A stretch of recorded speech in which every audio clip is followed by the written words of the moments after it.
Welcome to the Rebecca Panepinto Project. Today, I am very excited to host Kira. He is the founder and CEO of Informed, delivering news without the noise to leaders and decision makers. He is a serial entrepreneur and an investor as well as an advisor to scaling tech companies. Kira's past entrepreneurial experiences include co-founding a new marketplace business within an enterprise environment at Intuit and founding as well as operating one of the largest crypto mining operations within Eastern Europe. Beyond entrepreneurship, Kira's background within technology also includes investment banking, strategy advisory, as well as private equity and venture capital investments into category-leading companies. We had a very interesting conversation today. We'll be able to learn more about Kira's company called Informed and a unique way to be able to consume news content. Enjoy the show. Kira, welcome to the show today. Rebecca, thank you for having me. It's a pleasure to be here. Yes, so excited. I know you've been globetrotting all over and now finally back in one spot. So excited to dive into the conversation today and learn more about the work you're doing at Informed. I am grateful to be here again. Thank you for welcoming me onto the show. And I'm excited to talk it all. Informed, circuit, kind of my life bringing up to this. And I'm really excited for the chat. Yeah, we've got to talk about, I would call you a global citizen, time in Israel, on the East Coast, on the West Coast, sometime in Ukraine even. You've definitely been a lot of really interesting places. And I'm curious to hear about what that journey looked like and what's led you to where you are now on the West Coast today. Absolutely. It's funny you mentioned a little bit of time in Ukraine because that's actually where I was born and raised. That was the first destination on my global citizen journey. So my life began in Ukraine. I was born and raised in Kiev, which is the capital of Ukraine. And it's actually a kind of Russian-Ukrainian family that was, my father was a first generation Ukrainian and my mother's side, she's a second generation Ukrainian coming from Russia, from the Soviet Union. So growing up, I got to see their identity kind of shape and become chosen towards Ukraine and, sort of transitioning from a Russian identity or a Soviet identity to Ukrainian. And as I was growing up, I kind of spent the first decade roughly in Ukraine, in Kiev. And then through actually an unfortunate sort of series of events, we wound up in Israel. And I spent almost a decade kind of coming of age there, becoming a young man. And then as I started thinking of, next steps, what else does the world have to offer? I started thinking about the United States. And that's really because this remains, despite, all challenges to this claim, this remains a place for dreamers and a place for people who want to affect change in the world and have an impact. And I came to New York. Then I moved to Chicago. And then I moved to San Francisco. And now I'm in Los Angeles, but I don't think I'll be here forever. I think I'm going to keep moving around quite a bit. So that's in a nutshell my life journey, geographically speaking. Yeah, I mean, it keeps life interesting to see different cultures and even just in the U.S., how diverse different states can be and different cultures amongst people that are just a state away, It's a wild, wild thing. Absolutely. I mean, U.S. is so culturally rich and diverse beyond just the obvious delineations. There's so many flavors of Americans. And I think that's really beautiful. And people don't give enough credit, I think. Especially Americans, they kind of think that, you want to go foreign, you want to go explore the world. It's like, yes, but have you seen all the 50 states? The riches, natural, cultural, social of this country are sort of second to none. And it's worth traveling locally, seeing this country for what it is. And I've had a chance to do that personally. And I couldn't recommend that enough. So today with Informed, you've really come at your technology startup, but you come at it with an angle of news and you say sharing news without the noise. And I would assume you have a different take even on news, being that you didn't grow up the way that in America, maybe we consume news or the garbage that is some of the news, unfortunately, that is out there. that really, I would think, brings a good global perspective for you to be able to make sure that people are getting quality news. So I'm curious your take on when you started to build Informed and you had this passion and this light went off for, hey, let's create news without the noise. What did that look like for you? And with your angle that you were coming at with, where did there need to be some changes made to make sure, especially in the US, that we're consuming quality content and not the garbage that may be floating around day to day? Absolutely. I think this is a really consequential moment in US history. I think since roughly like 2016, there was a phenomenon where I think it's the Oxford Dictionary, I think it's the Webster General, or there's a dictionary out there that publishes every year the word of the year. And it's not the most popular word, it's a word that describes the zeitgeist, the ethos of the time. And in 2016, it was post-truth, which people, it was like, people were like, what is that word? We never heard of it before. And it's sort of like postmodern. It's it's a graduation from a world that is, rooted in truth. So post-truth was describing that.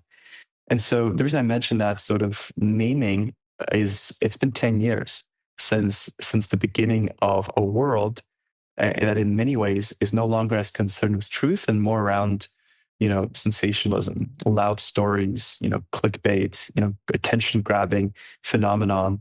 Obviously, the rise of TikTok from 2020 until 2025 is showcasing the strength of, or rather the weakness of truth, right? It's a very fragile thing. And so we observe that in the news media, which is one of the most important sort of, channels for learning about the world that we inhabit, understanding what decisions we could be making to make our lives better, and just being aware of what's going on around us, which is a very basic human need.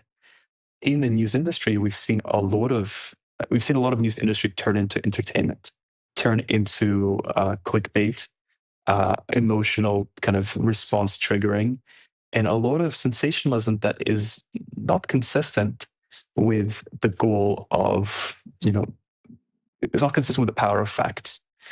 And the realization or the observation of that is the spirit behind, the animating spirit behind what we're doing with informed.now, which is essentially restoring the dignity of being informed, back to the everyday American, back to the everyday person. You can get informed without being influenced. You can get informed without being overwhelmed in the process. You can get informed without being drained, right? That's the mission of informed.now.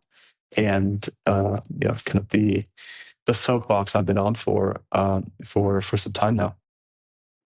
Yeah, you think about these roles now out there of people helping to dispel misinformation, and it's everywhere. Or you'll get a pop up on your social media like, this could be misinformation.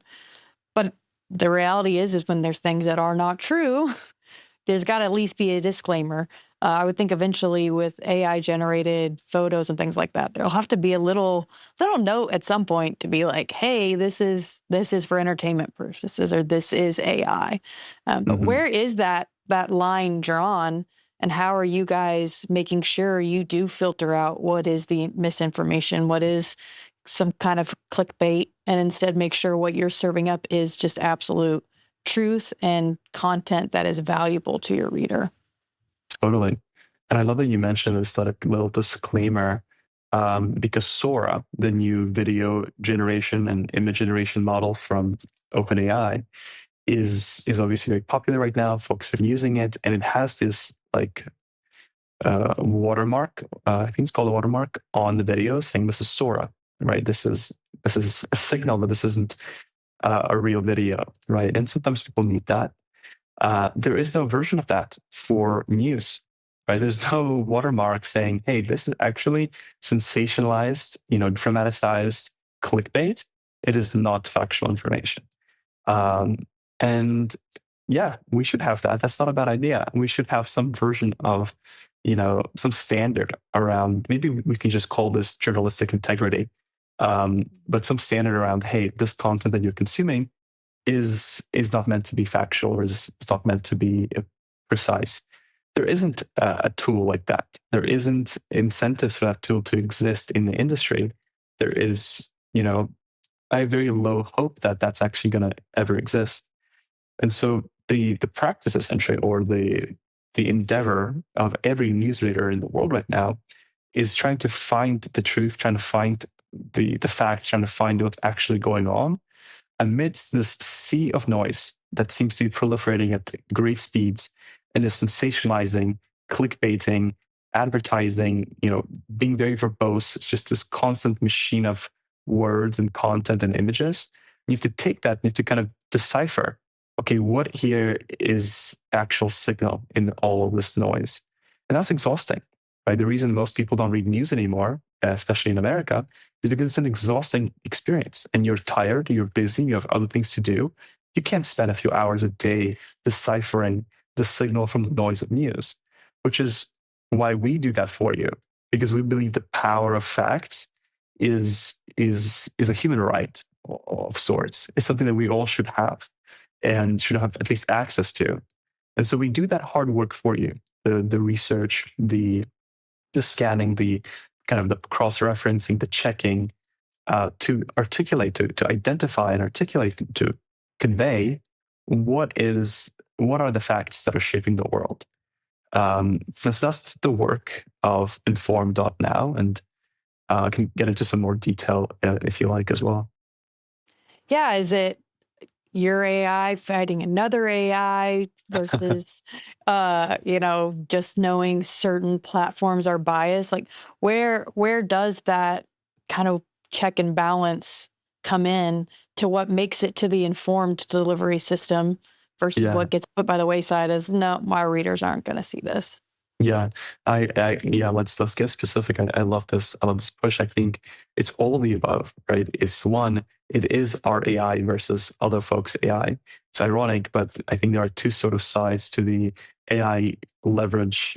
There are two sides in the media, in the news media industry, that are leveraging AI in different ways. One is leveraging AI to create noise, right? To spin up articles and words and content at hyperspeed, which AI is so good at, right? Because most AI that we're leveraging is large language models, which are excellent at,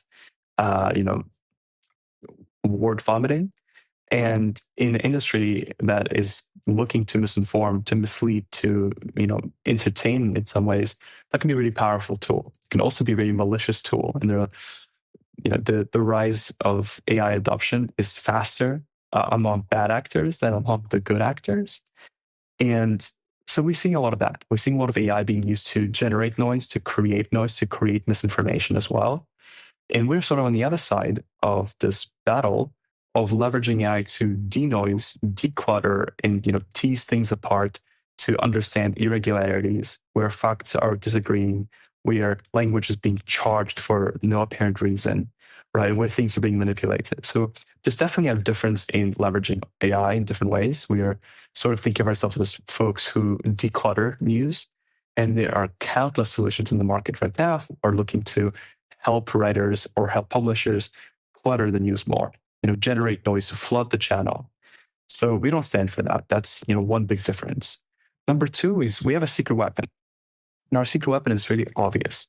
We take our news 2/3 of the time from primary sources.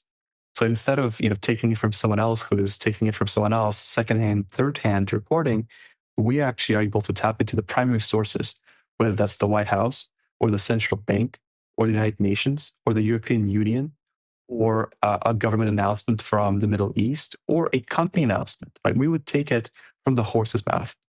And very few journalists would, or large publications actually do that, actually take it from primary sources and are able to, with a high level of fidelity, preserve that meaning and even share the source with the reader, right? We actually, in our work, give our readers access to the primary source, right? If you want to click to learn more on one of our summaries in our texts that we send, it will take you directly to the Bill of Congress, to the Supreme Court case, right? To the ruling on a stay from a federal judge, right? Nobody does that.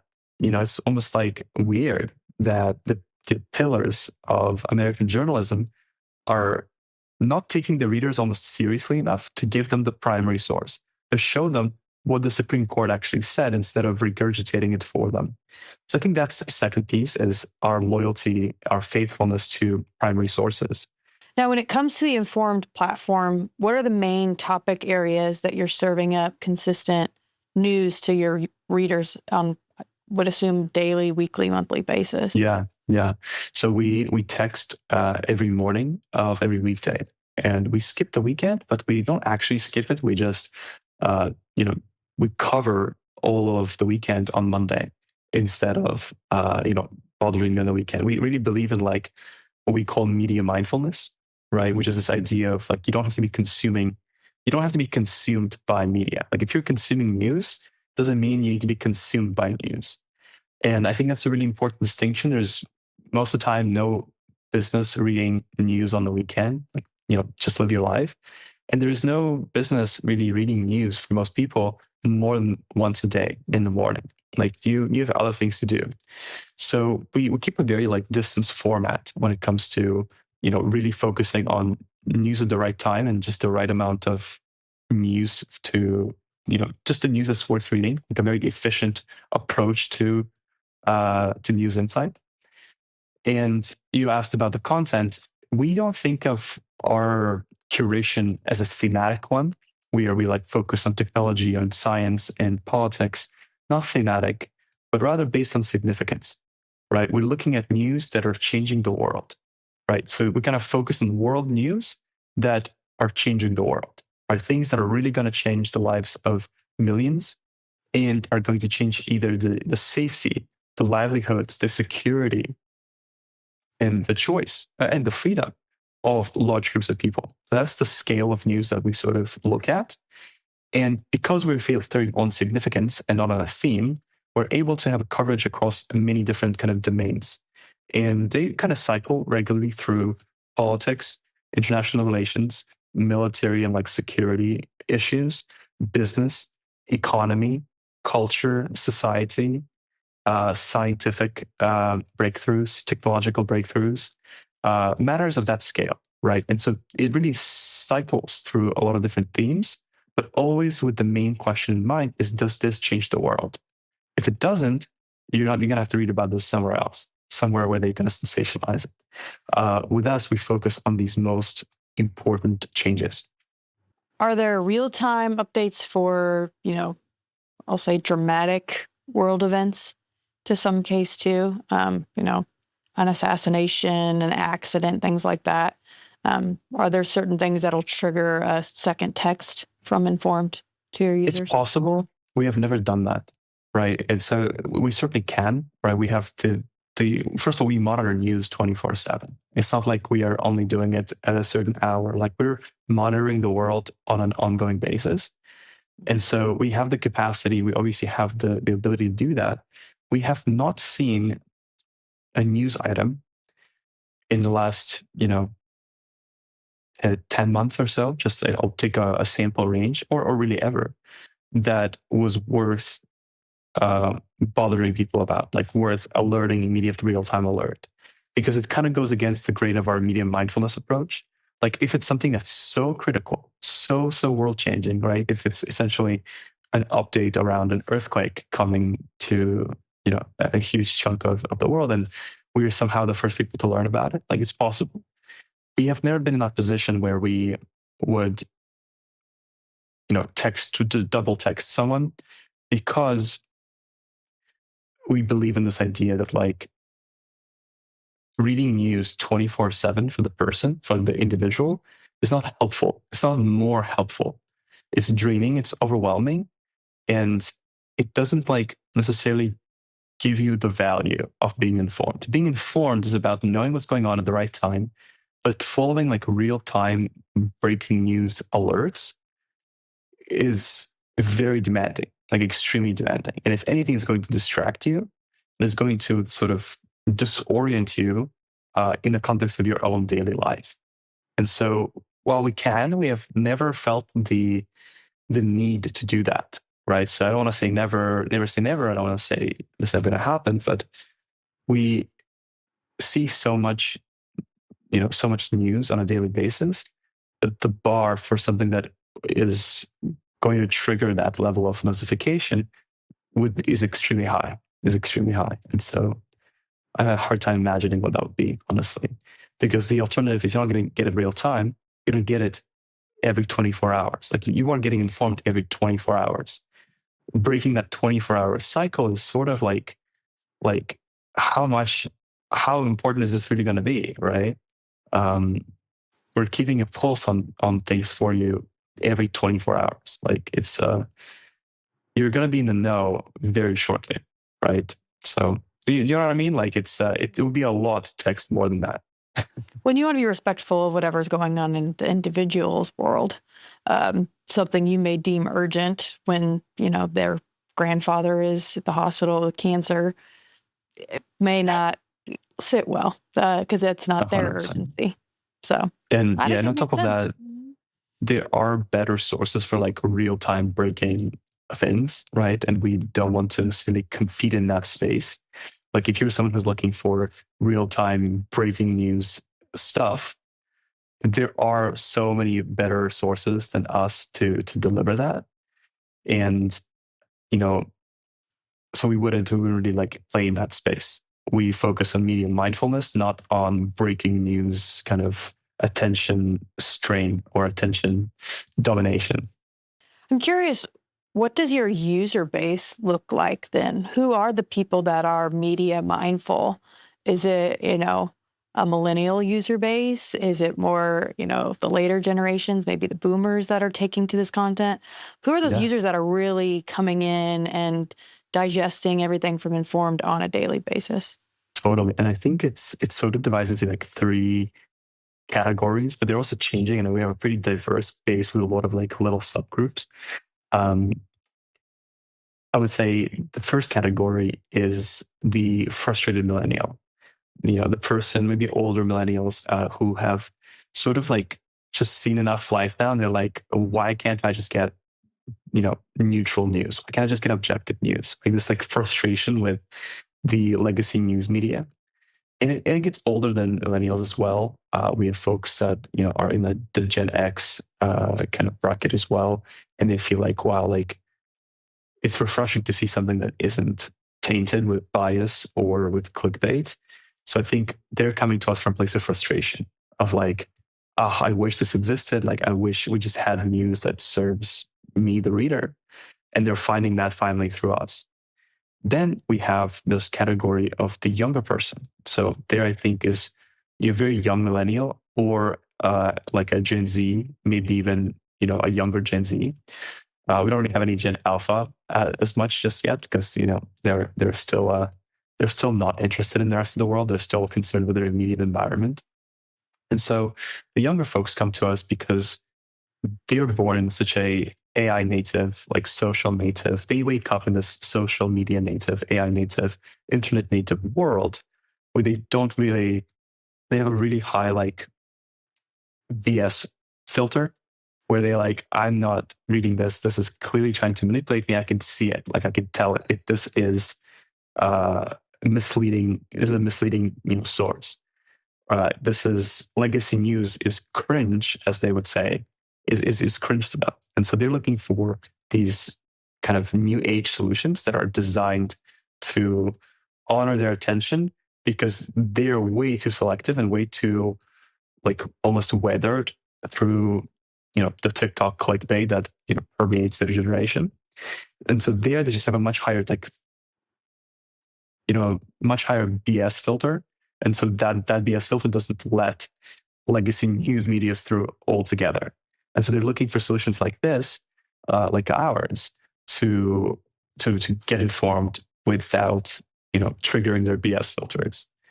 And I think the third categories or the third type is less of a kind of a generational. It's more of a behavioral demographic. It kind of cuts across a little bit.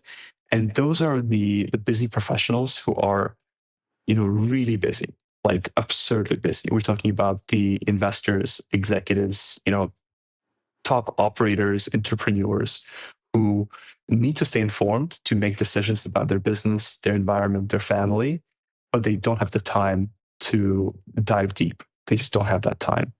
And so they look to us for this like briefing in between an Uber ride their Uber Black ride and the boardroom that they're going to be speaking in, right? In that little window, the elevator ride up the skyscraper or whatever the building is, right? That sort of quick wire as to what they need to know, so they can feel like they're the smartest person in the room, and they can feel like they know they're talking about and how these things affect their business. I like it. And I'm sure those different demographics that consume Informed will just expand over time as well, as different cultures get introduced to things that they care about and want a different way to be able to consume the news. I'm looking forward to that as well. I want to talk a little bit now about your advisory work as well. You work with Circuit and you're focused on helping build intentional communities and even just your community around you, though it may be global in some cases. You really care about making sure people are connected and that there's community in all these different areas and passions that people have. So tell us about that work and what gets you Yeah. excited to continue to spend your extra time there. I think if you're someone who has been helped in the past, right, and I feel like that categorizes a lot of us. Like we've all received some help from someone. Just the experience of being helped by someone, whether that's a mentor, a guide, a boss somewhere along your career journey, or just in personal life, someone who's kind of shown you the way before. You, I think at least for me, I experienced this kind of like chain reaction of like, I want to pass that on. And it feels really good to be able to serve that role for someone else. It's a very natural progression of, being in a place of receiving help at some point in your career life journey. And to me, it's always been intuitive to be able to pass it on. So I've received a lot of help throughout my life through strangers, through cold outreach, people that I've just met. I have no connection, no, no stakes in my game, and they've helped me. And that sort of generosity and kindness has always propelled me to want to advise, help, connect others who are on a journey of building something, whether that's building their own kind of project, their own life as some sort of a solution for the world. I very much admire that and glorify that very much in like my personal value system. And I want to help people because it's hard work to be a builder. It's hard work to be a creator of a solution for the world, and it's very often very isolating, very selfless work. And so I'm always motivated to build community around the act of creating, the act of building, and try to be as helpful and a resource if I can. So you mentioned Circuit. Circuit is a kind of a global community that is designed for people who are builders, creators, and dreamers. People who are constructively unsatisfied with the state of the world, and they want to do something about it. They want to have an impact that's in media, in technology, in healthcare, in real estate. It doesn't matter what their sort of industry affiliation is. It's folks who crave to instigate a change for the better. And it can be a very isolating world for a builder. And we cultivate a community to facilitate kind of mutual helpfulness, help each other, and motivate each other through tough moments. And so that gives a lot of meaning to my life, a lot of purpose beyond obviously the work and the mission I'm on with Informed. With Circuit, I have a lot of just personal meaning behind community building with folks who are sharing the journey with me. Yeah, community now is not just who lives down the street, went to your college. It really can be global, and you can search the world to find your people. And then with intentionality and platforms like Circuit, you can stay consistent with that to build relationships that are just as strong and encouraging as if they were someone you went to college with. So I love it. I think it's the way of the future. I love that you're giving a platform to it and helping make this kind of global view and this global world feel a lot more tangible and a lot more communal. Thank you for acknowledging that. I want to wrap now with just one final question, and it's around principles, which I'm sure is something that you have thought about in the past because you seem like a very principled person. But I'm curious, what is the guiding principle that you've lived by to be successful in business? Gosh, I have a lot. I'm a big like motivational quotes and sayings type of guy. And I think a lot of them underpin principles. And so I have a lot of them. I think And maybe like I'll mention this one.